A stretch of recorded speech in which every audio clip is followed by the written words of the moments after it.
राजनीति विज्ञान third semester का सेकंड चैप्टर लोकतंत्र के आयाम सामाजिक, आर्थिक व राजनीतिक। यानी लोकतंत्र के मुख्यतः 3 आयाम होते हैं, सामाजिक, आर्थिक व राजनीतिक। इनके बारे में जानते हैं। पहले जानते हैं लोकतंत्र एक ऐसी आदर्शवादी व्यवस्था या संगठन है जिसमें मानव जीवन के संपूर्ण विकास हेतु न केवल राजनीतिक अपितु सामाजिक, आर्थिक व सांस्कृतिक आदि सभी पहलू समाहित हैं। लोकतंत्र मात्र जनप्रतिनिधियों द्वारा स्थापित राजनीतिक व्यवस्था तक ही सीमित नहीं है, अपितु सामाजिक व राजनीतिक लोकतंत्र भी इसी की परिधि में आते हैं।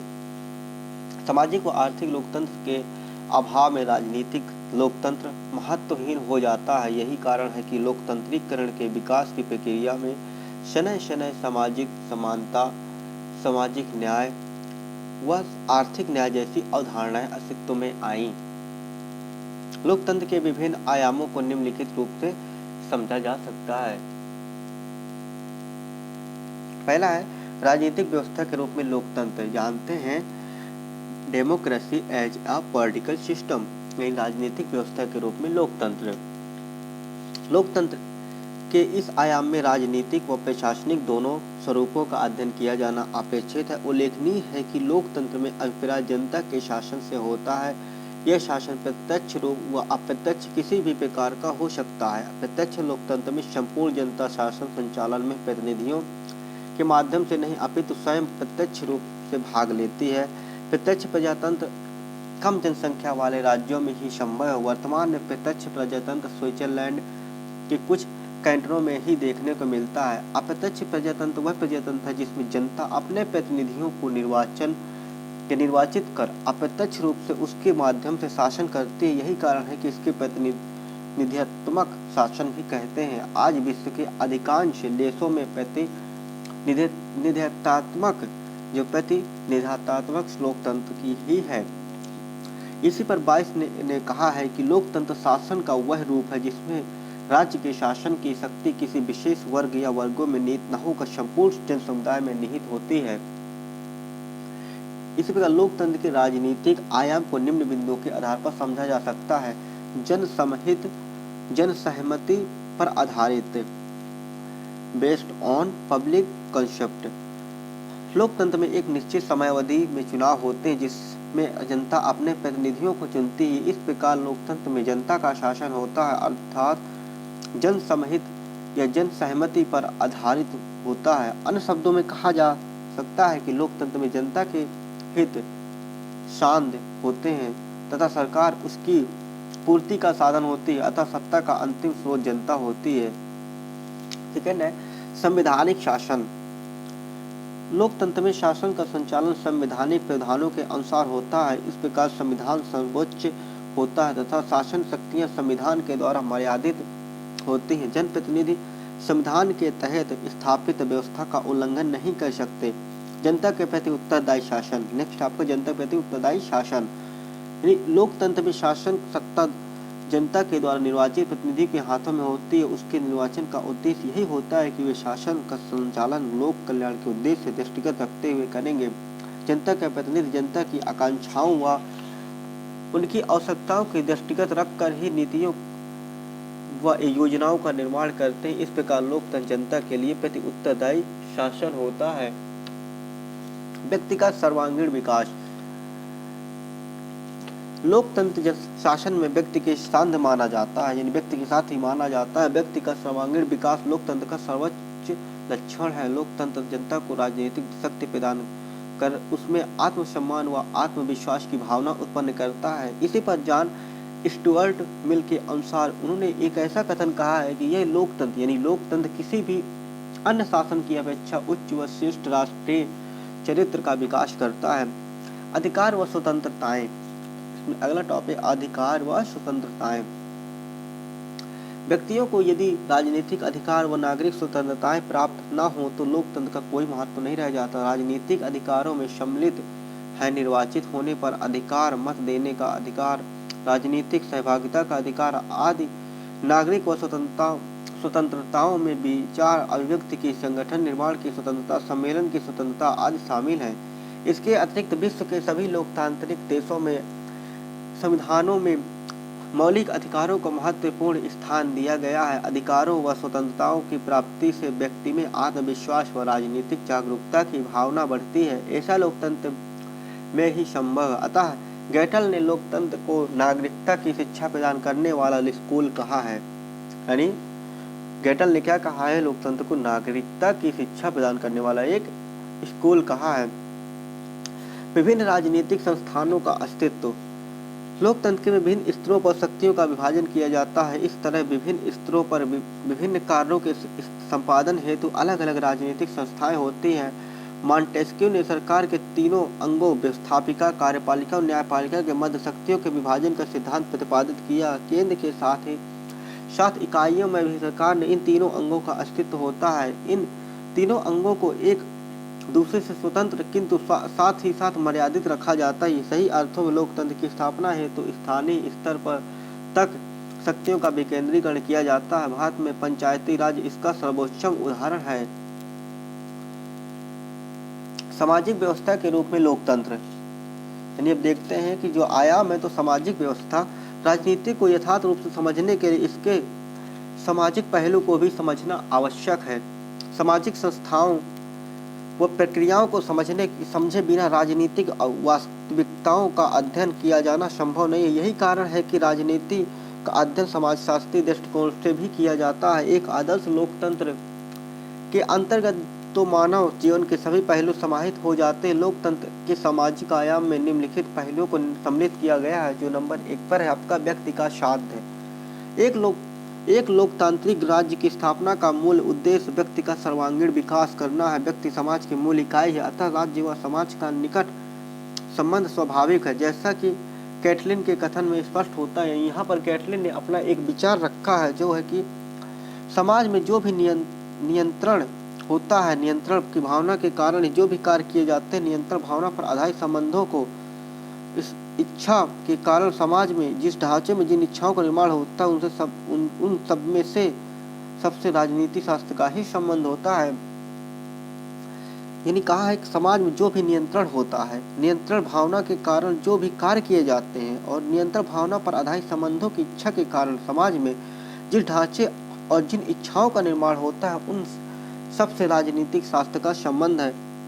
नेक्स्ट, राज्य समाज का एक भाग है, यानी state as a part of society. समाज एक संपूर्ण एवं व्यापक व्यवस्था है तथा राज्य इसका एक भाग है।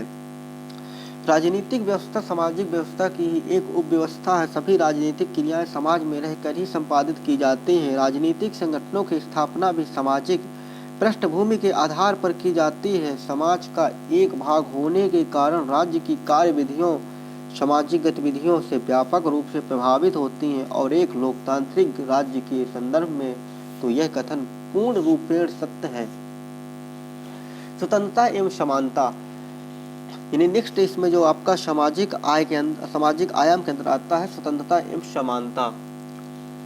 मनुष्य के सर्वांगीण विकास के लिए स्वतंत्र वातावरण का होना आवश्यक है। मनुष्य स्वाभाविक रूप से स्वतंत्र जीवन यापन करना चाहता है या उसकी स्वाभाविक प्रवृत्ति होती है। ग्रीन के मतानुसार राज्य का विकास ही व्यक्ति के स्वतंत्रता के अधिकार को व्यवहारिक रूप देने के लिए हुआ है। एक लोकतांत्रिक राज्य का कार्य ऐसी दशाएं निर्मित करना जिससे व्यक्ति को स्वतंत्रता प्राप्त हो, क्योंकि स्वतंत्रता का लक्ष्य ही है व्यक्ति का सर्वोच्च विकास। समानता के अभिप्राय यह है कि राज्य के सभी व्यक्तियों को व्यक्तित्व के विकास के समान अवसर दिए जाने चाहिए। लोकतंत्र में सामाजिक विषमता के उन्मूलन के विशेष प्रयास किए जाने चाहिए। लोकतंत्र में कानून के समक्ष सभी व्यक्ति समान होते हैं तथा सभी व्यक्तियों को कानून का समान संरक्षण प्राप्त होना है। भारतीय संविधान के अनुच्छेद 14 में उल्लेख किया गया है, राज्य किसी भी व्यक्ति को कानून के समान संरक्षण से वंचित नहीं करेगा। यानी राज्य किसी भी व्यक्ति को कानून के समान संरक्षण से वंचित नहीं करेगा। लोकतंत्र के नागरिकों को राजनीतिक समानता का अधिकार भी प्राप्त होता है, अर्थात सभी नागरिकों को राजनीतिक प्रक्रियाओं में भाग लेने का समान अधिकार प्राप्त होता है। ये राजनीतिक क्रियाएं इस प्रकार से होती हैं कि मत देने का अधिकार, चुनाव में उम्मीदवार होने का अधिकार, सरकार से शिकायतें करने का अधिकार, राजनीतिक विचार करने का अधिकार, अभिव्यक्ति की अधिकार, राजनीतिक संगठनों का निर्माण करने का अधिकार, सरकारी नियुक्ति व सम्मान प्राप्त करने का अधिकार आदि। अब देखते हैं सामाजिक आय, यानी इसमें आता है अगला आपका सामाजिक न्याय। सामाजिक न्याय के अभाव में स्वतंत्रता, समानता व बंधुत्व के आदर्शों का कोई महत्व नहीं रह जाता है। इस पर बार्कर ने अपने कुछ कथन कहे हैं कि न्याय राजनीतिक मूल्यों का सामंजस्य करता और संश्लेषण है। यह एक समायोजित है कि और एकीकृत रूप में उनका समुच्चय है। सामाजिक न्याय की स्थापना होने पर जहां एक ओर व्यक्तिगत अधिकार की रक्षा होती, वहीं दूसरी ओर समाज की मर्यादा भी बनी रहती है। सामाजिक न्याय की स्थापना लोकतांत्रिक राजनीतिक व्यवस्था में ही संभव है। सामाजिक न्याय की अवधारणा अत्यंत व्यापक है। इसके अंतर्गत अल्पसंख्यकों के हितों को से लेकर निधनता, भिखारी निरक्षरता उन्मूलन आदि सभी सब शामिल हैं।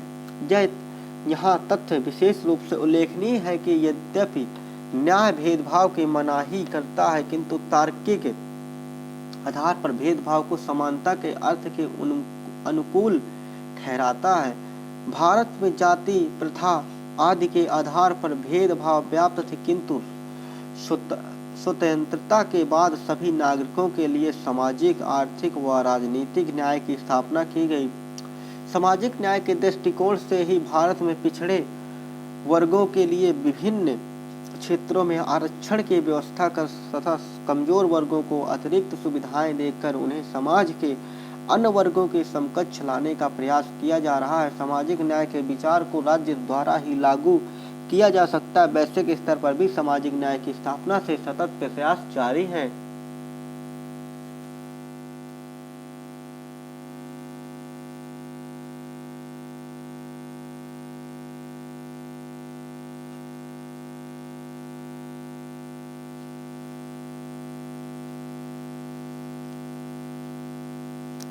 अब देखते हैं आर्थिक व्यवस्था के रूप में लोकतंत्र, यानी आर्थिक आयाम क्या है इसका।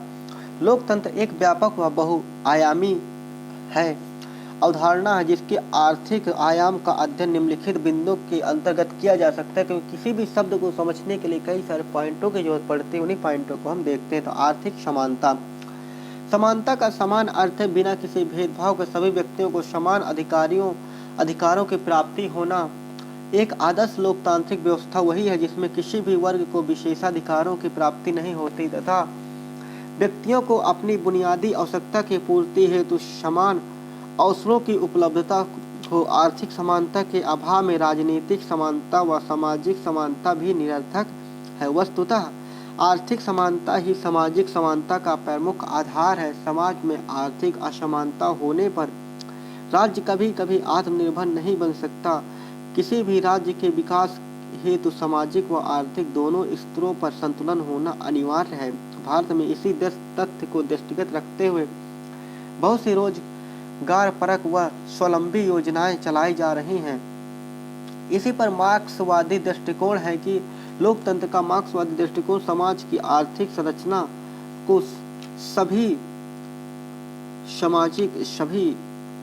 सामाजिक व राजनीतिक संरचनाओं का आधार मानता है। इस दृष्टिकोण से समर्थकों का तर्क है कि जब तक समाज की आर्थिक संरचना लोकतंत्रीय नहीं होगी, तब तक राजनीतिक स्तर पर लोकतंत्र एक आडंबर मात्र होगा। आर्थिक विषमता के उन्मूलन हेतु वे उत्पादन व वितरण के साधनों पर सार्वजनिक स्वामित्व चाहते हैं तथा संपत्ति के समान वितरण का समर्थन करते हैं। उनकी मान्यता अनुसार पूंजीवादी व्यवस्था में लोकतंत्र संभव नहीं है। और इसी में अगला पॉइंट आता है निर्धनता उन्मूलन। तो आर्थिक लोकतंत्र की स्थापना हेतु राज्य द्वारा विभिन्न प्रयास किए जाते हैं, जैसे कृषि रोजगार को बढ़ावा देना, लघु व कुटीर उद्योगों को महत्व देना, धन संपत्ति व सभी वर्गों में समान वितरण, विकसित तकनीकों के द्वारा उत्पादन वृद्धि, जनसंख्या वृद्धि, नियंत्रण, रोजगार सृजन, अनावश्यक सरकारी में व्यय में कटौती, ऋणदायी संस्थाओं को प्रोत्साहन, निर्धनता उन्मूलन संबंधी विभिन्न योजनाएं व कार्यक्रम चलाना। भारत में इस दिशा में उल्लेखनीय प्रयास किए गए हैं और अभी भी किए जा रहे हैं। वर्तमान युग भूमंडलीकरण व उदारीकरण का युग है। इसमें तो क्या कहना, अतिशयोक्ति न होना भी लोकतंत्र का आर्थिक आयाम आज सर्वाधिक महत्वपूर्ण हो गया है। वस्तुतः मानव जीवन का कोई भी पहलू आज लोकतंत्र की परिधि से बाहर नहीं है। अतः कहा जा सकता है कि लोकतंत्र जीवन का विशिष्ट दृष्टिकोण है। अब देखते हैं लोकतंत्र के देखिए आयाम। अभी तक हमने पढ़ा लोकतंत्र के आयाम। लोकतंत्र के मुख्यतः 3 आयाम होते हैं, राजनीतिक आयाम, सामाजिक आयाम और आर्थिक आयाम। यदि हम राजनीतिक आयाम में देखें तो निम्न पॉइंटों के द्वारा इसको समझा जाता है, जैसे जन सहमति पर आधारित संवैधानिक शासन, जनता के प्रति उत्तरदायी शासन, व्यक्ति का सर्वांगीण विकास, अधिकार व स्वतंत्रताएं, विभिन्न राजनीतिक संस्थाओं का अस्तित्व। और इसका दूसरा जो आयाम है सामाजिक आयाम, सामाजिक आयाम को हम निम्न बिंदुओं के द्वारा समझ सकते हैं, व्यक्ति के एक साध्य, राज्य समाज का एक भाग, स्वतंत्रता व समानता, सामाजिक न्याय। और आर्थिक आयाम को हम निम्न पॉइंटों से समझ सकते हैं, आर्थिक समानता, मार्क्सवादी दृष्टिकोण व निर्धनता का उन्मूलन,